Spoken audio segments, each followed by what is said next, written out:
Okay, आज हम start करते हैं चैप्टर नंबर 3 इक्वेशंस।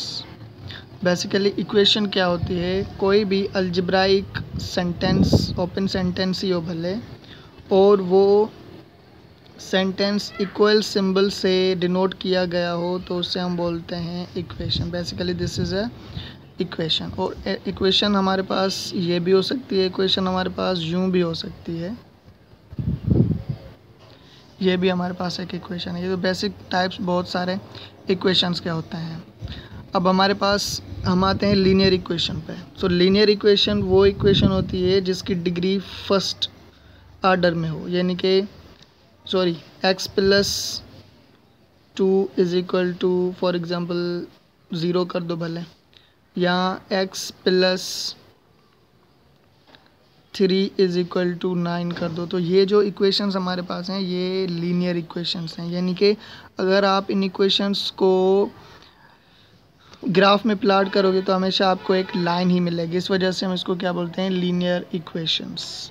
तो लीनियर इक्वेशंस के अंदर हमारे पास वेरिएबल हमने कौन सा यूज़ किया हुआ है? x यूज़ किया हुआ है। आप भले y भी यूज़ कर दो, y इज इक्वल टू 3। ये भी हमारे पास एक लीनियर इक्वेशन है। लीनियर इक्वेशन का मतलब है जिसके अंदर हाईएस्ट पावर जो है क्या हो? हाईएस्ट वेरिएबल की जो पावर है वो 1 हो, यानी कि highest power of the variable is 1 हो।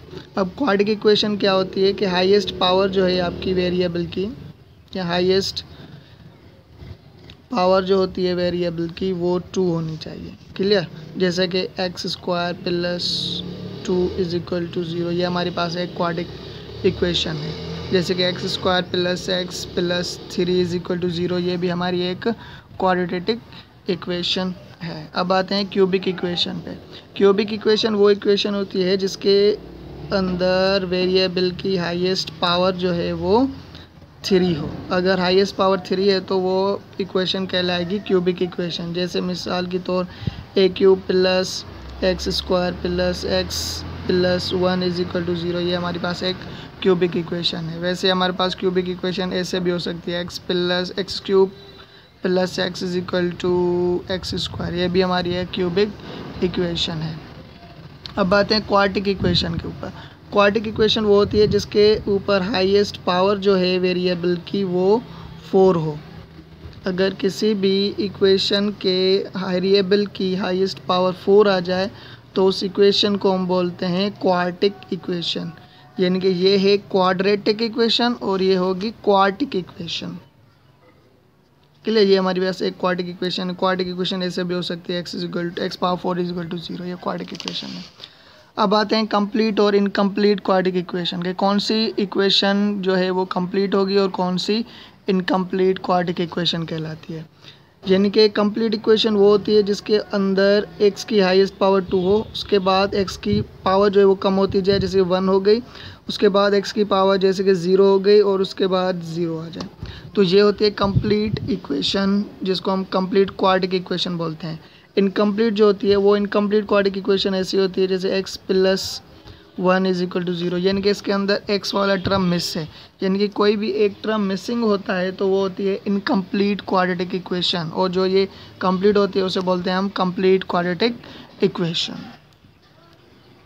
ओके, अब आते हैं solution of quadratic equation. Quadratic equation का जो सॉल्यूशन है वो बेसिकली 3 टाइप्स के अंदर हम कर सकते हैं। एक होता है फैक्टराइजेशन मेथड, जिसको हम मिडिल टर्म ब्रैकेट भी बोलते हैं। क्या बोलते हैं? Middle term bracket, middle term break, इसके अंदर हम मिडिल टर्म को ब्रेक करके भी क्या बनाते हैं? सॉल्यूशन बनाते हैं किसी भी क्वाड्रेटिक इक्वेशन का। जिसके अंदर कोई भी मेरे पास क्वाड्रेटिक इक्वेशन आती है उसके अंदर हम यूँ 1-2 जो है ना वो क्या बनाते हैं? फैक्टर्स बना देते हैं, यानी कि फैक्टर्स होते हैं वो मिडिल टर्म को ब्रैकेट करके ही बना देते हैं। तो इसको बोलते हैं हम फैक्टराइजेशन मेथड। एक होता है कंप्लीटिंग स्क्वायर मेथड।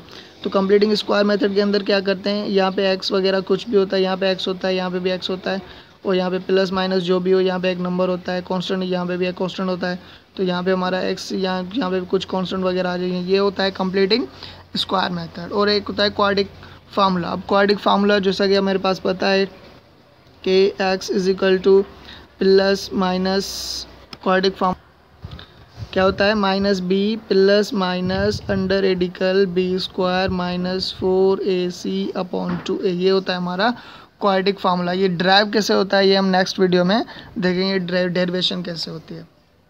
अब आते हैं हम रिमाइंडर थ्योरम के ऊपर। रिमाइंडर थ्योरम की डेफिनेशन क्या कहती है, if a polynomial F of x, यानी कि कोई भी आपके पास फंक्शन हो या पॉलिनोमियल इक्वेशन हो, जैसे क्वाड्रेटिक इक्वेशन ही आ गई, वो एफ ऑफ एक्स हो, is divided by a linear divisor x minus a, वो एक लीनियर डिवाइजर या पॉलिनोमियल से डिवाइड कर रही हो, जैसे x माइनस ए हो गया, द रिमाइंडर आपका क्या बनेगा, एफ ऑफ ए ही बनेगा।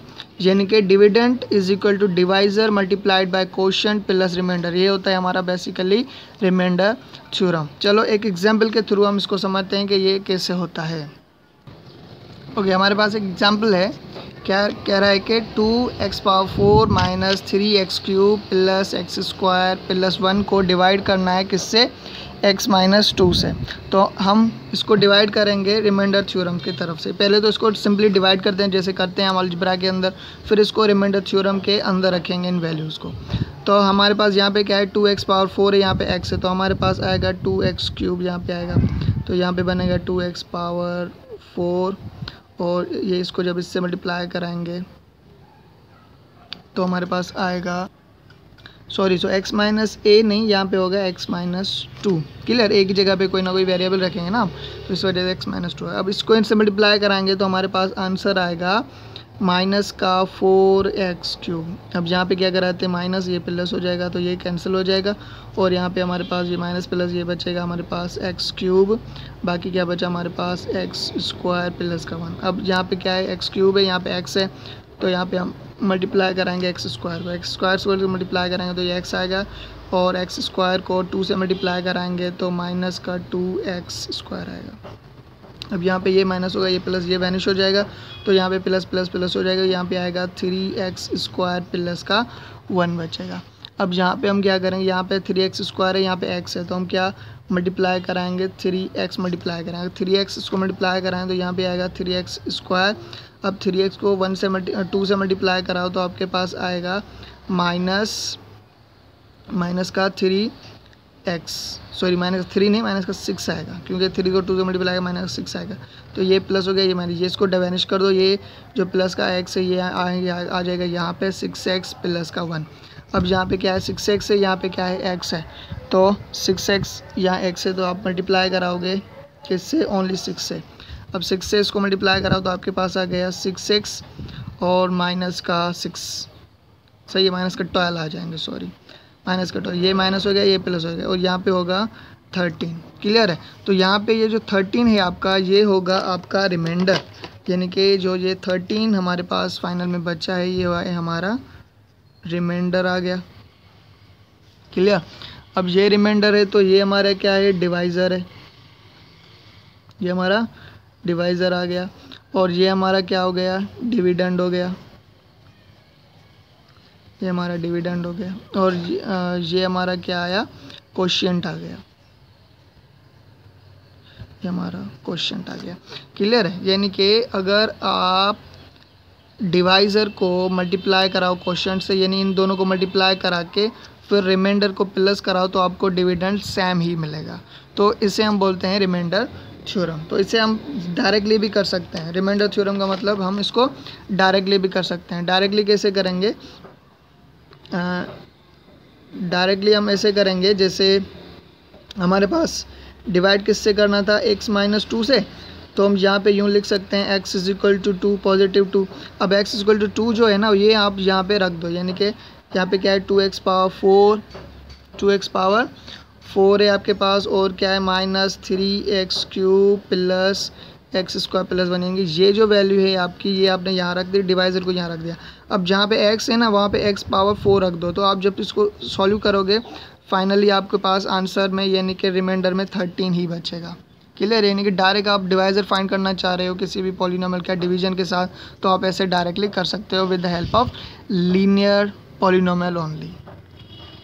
अब आते हैं फैक्टर थ्योरम के ऊपर। फैक्टर थ्योरम भी वैसा ही है जैसा रिमाइंडर थ्योरम होता है, मगर रिमाइंडर थ्योरम के अंदर रिमाइंडर कुछ ना कुछ बचता है, मगर फैक्टर थ्योरम के अंदर कुछ भी नहीं बचता, ज़ीरो बचता है। क्लियर, तो आते हैं डेफिनेशन, क्या कहते हैं, polynomial equation x minus a is a factor of a polynomial f of x if and only if f of a is equal to 0। यानी कि आपके पास अगर ए एक्स माइनस ए कोई भी एक पॉलिनोमियल है और वो अगर फैक्टर होगा f ऑफ x किसी भी फंक्शन का, तो वो तभी जो है क्या होगा, फैक्टर कहलाएगा जब हम एफ एक्स की जगह पे क्या रखेंगे, ए रखें, तो ये आपका ज़ीरो बन जाए। तो इसे हम बोलते हैं फैक्टर थ्योरम। सही है, इसे हम बोलते हैं फैक्टर थ्योरम। सो ये ऐसे ही फैक्टर थ्योरम काम करता है। ओके, इसके साथ हमारे पास नेक्स्ट टॉपिक है क्यूब रूट्स ऑफ यूनिटी। यानी कि यूनिटी का क्यूब रूट क्या बनेगा। जैसे x power cube is equal to 1, तो इसके हमारे पास जनरल रूट्स जो आते हैं वो 1 आता है, ओमेगा आता है और ओमेगा स्क्वायर आता है। ये बेसिकली 3 रूट्स होते हैं किसी भी क्वाड्रेटिक इक्वेशन के। जैसा कि मैंने बताया नहीं, शायद पहले भूल गया था, अब बताता हूँ कि किसी भी इक्वेशन की जो हाईएस्ट पावर होती है कितनी भी हो, तो उसके रूट भी उतने ही बनते हैं। जैसे कि क्वाड्रेटिक इक्वेशन के अंदर रूट कितने होंगे, 2 रूट्स ही बनेंगे आपके पास। क्लियर। अगर एक्स पावर 4 के अंदर कोई भी आपके पास इक्वेशन है तो उसके अंदर 4 रूट्स बनेंगे। क्लियर। अगर यहाँ पे हमारे पास क्या है, क्यूब है, तो यानी कि हमारे पास 3 रूट्स बनेंगे। तो ये पहला रूट आ गया, ये दूसरा, ये थर्ड वन रूट, यानी कि पहला होगा 1, दूसरा होगा ओमेगा और तीसरा होगा ओमेगा का स्क्वायर होगा। अब ये ओमेगा कहाँ से आए और डेरिवेशन कहाँ से आई, हम एक्सरसाइज के अंदर पढ़ेंगे। क्लियर। क्वाड्रेटिक इक्वेशन को भी ड्राइव कैसे करते हैं ये भी हम एक एक्सरसाइज के अंदर पढ़ेंगे या नेक्स्ट वीडियो में पढ़ेंगे इंशाल्लाह। तो हम जो कुछ प्रॉपर्टीज़ होती हैं, प्रॉपर्टीज़ किसकी होती हैं, properties cube root of unity की। यानी कि अगर आप इन क्यूब रूट ऑफ यूनिटी को प्लस करा दो, जैसे 1 प्लस ओमेगा स्क्वायर, ये हमेशा 0 के बराबर आता है। यानी कि आप सब सम कराओगे क्यूब रूट ऑफ यूनिटी का तो ये आपको 0 मिलेगा। तो इससे हम यूँ भी लिख सकते हैं, अगर 1 इज इक्वल टू किसके बराबर आया, माइनस ओमेगा स्क्वायर। अगर ओमेगा स्क्वायर की वैल्यू फाइंड करनी हो तो -1 माइनस ओमेगा आ जाएगा। ये सही है। तो ये ऐसे हम कर सकते हैं इसको। तो हमें ये भी पता है कि अगर ओमेगा की वैल्यू फाइंड करनी हो तो ओमेगा -1 और माइनस ओमेगा स्क्वायर लिखेंगे तो ये इसकी वैल्यू आ जाएगी। अब है sum and product of the roots of the quadratic equation. यानी कि क्वाड्रेटिक इक्वेशन के जो रूट्स होते हैं 2 ही रूट्स होंगे, जिसको हम पहले बोलते हैं अल्फ़ा, दूसरे को बोलते हैं बीटा। यानी कि क्वाड्रेटिक इक्वेशन के अंदर 2 रूट्स बनेंगे, एक होगा अल्फ़ा और दूसरा होगा बीटा रूट्स। अब इसका सम क्या होगा, यानी कि अगर हम अल्फ़ा को प्लस कराएं बीटा से तो इसकी जो वैल्यू होगी वो होगी -b/a। अब ये ABC कहाँ से आ गया, यहाँ पे देखें जनरल इक्वेशन मैं लिखता हूँ, क्वाड्रेटिक इक्वेशन की general equation ax² + bx + c = 0। यानी कि a एक कांस्टेंट है, b भी कांस्टेंट है, c भी कांस्टेंट होगा। क्लियर। तो x² x और ये c यानी कि कांस्टेंट वैल्यू है, ये कोफिशिएंट है x की टर्म का, और ये a जो है वो कोफिशिएंट होगा x² वाले टर्म का।